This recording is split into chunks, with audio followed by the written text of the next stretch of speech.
What's up, YouTube? Capital G here, checking out some brand new Salamangreat cards that just got revealed coming out of Savage Strike. These were the cards that I was waiting for. We all know that Soul Burner is a very prominent character in Yu-Gi-Oh! Vrain Season 2, and I'm also not particularly fond of the Salamangreat archetype. That's why I really haven't been covering all of his new cards, but these were the cards that I had been hearing so much about. I heard that the archetype was going to be getting a super polymerization type fusion spell, and that obviously means they're going to be getting a fusion monster as well. And just a lot of it had to do with the feeling, or at least I felt like Salamangreats didn't have a lot of direction. There's about 4 main deck monsters in the archetype. They have rituals, they have link monsters, and it feels like the deck is being pulled in too many different directions. I like the fact that like the main deck Salamangreats can all be special summoned back from the graveyard, or at least all of them except one. So far that's kind of cool, but everything else, but these two cards actually look like they're pretty good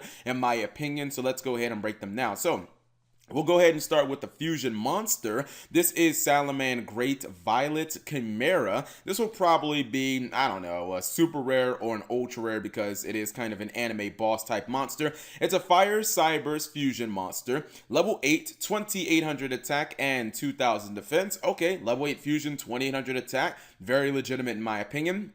The fusion materials are 1 Salamangreat monster plus 1 link monster. I saw that at first and I was like, oh geez, here we go. So you're telling me I got a link summon just to make a fusion monster? Not feeling that. But when you get to the fusion spell, it definitely makes sense. And this condition is actually quite easy to meet.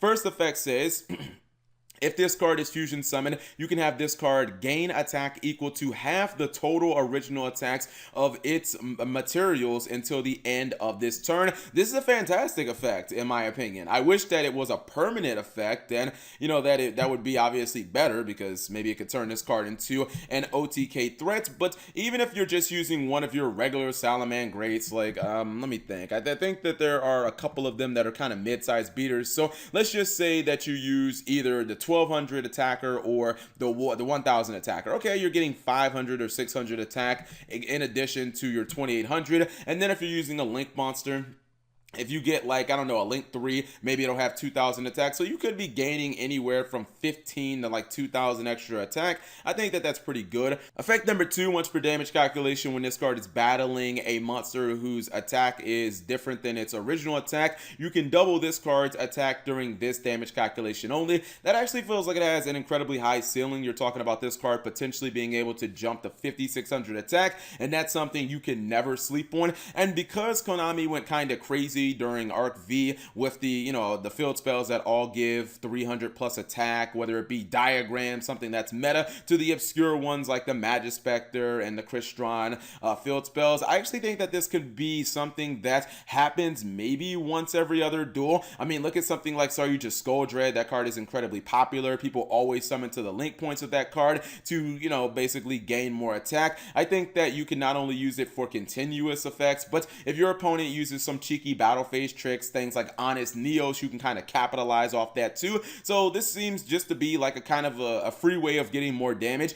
Effect number 3, if this card was fusion summoned using Salamangreat Violet Chimera as a material, the attack of any monster it battles becomes 0 during damage calculation only. I actually thought at first that was never going to happen. I was like, why would I want to give up 1 Violet Chimera to summon another one? But I think that in later turns it actually could happen, and I think the reason you'd want to go for a second one, and it really only makes sense once I go over the fusion spell, is because if you get the third effect off, where if you use 1 to summon another copy, the second effect is going to go off as well. Basically, you're going to be attacking into your opponent's monster. That monster's attack is going to be 0 since their attack is different than its original attack. Your original attack is going to double. Your dude is going to shoot up to 5600, and it's basically like smacking your opponent for 5600 directly, even though you're attacking into their monster, and that's a whole lot of damage to be taking, all at once. So let's go ahead and talk about the fusion spell, and I do think that Violet Chimera is actually a pretty good card. I don't think that it actually needs protection. It seems like it's supposed to be a battering ram type monster. I'm perfectly fine with that. In fact, when you look at the fusion spell, I think the only real problem with the fusion monster itself is the fact that Chimera can only be used with one link monster. It should have been like one or more link monsters. Like, I think you should have been able to use like 5 link monsters to summon this damn thing. So the fusion spell is Fusion of Fire. It's a normal spell card. It is always treated as a Salamangreat card. Okay. It is a hard once per turn on activating it. It says you can only use one card with this card's name per turn. It says fusion summon one Salamangreat fusion monster. We only have one so far, which was Chimera, from your extra deck by using monsters from your hand or either side of the field as materials. This is your Super Poly-like card. Now, it's not nearly as strong as Super Polymerization, because it is not a spell speed 4. Your opponent could still negate this with something like Trigate Wizard or Solemn Judgment, but you don't also have to discard anything. And it's not a quick play either, as Super Polymerization is, which is one of the best things about Super Polymerization, but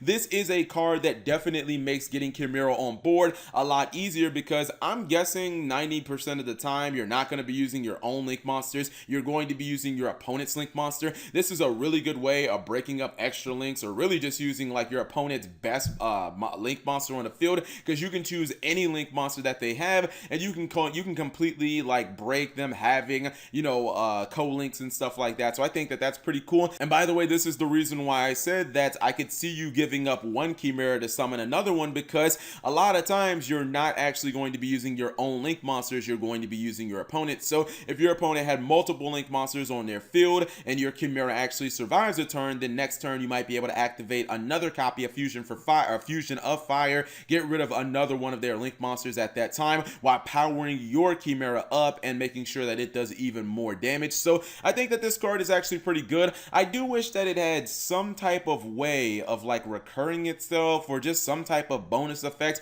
I think Konami's saying, hey, it's enough the fact that you can use both sides of the field, but I think that this is going to be a card, or it's going to be a card that is going to be quite useful for the entirety of this era, simply because it can use both players' fields. So a lot of times this is really not going to be a -1, because when you activate this, if you get rid of one of your opponent's link monsters, then the card kind of just pays for itself in that sense. So far, I think when I look at Salamangreats, I like the fusion side of it. The ritual side is not nearly as practical, in my opinion. The fusion side is quite practical, because these fusion monsters obviously stay in your extra deck, so you don't have to worry about drawing them or anything like that. But it will be interesting to see where Konami takes Salamangreats as an archetype in the future. So you guys let me know what you think of the Salamangreat cards. Maybe this card should have been a quick play.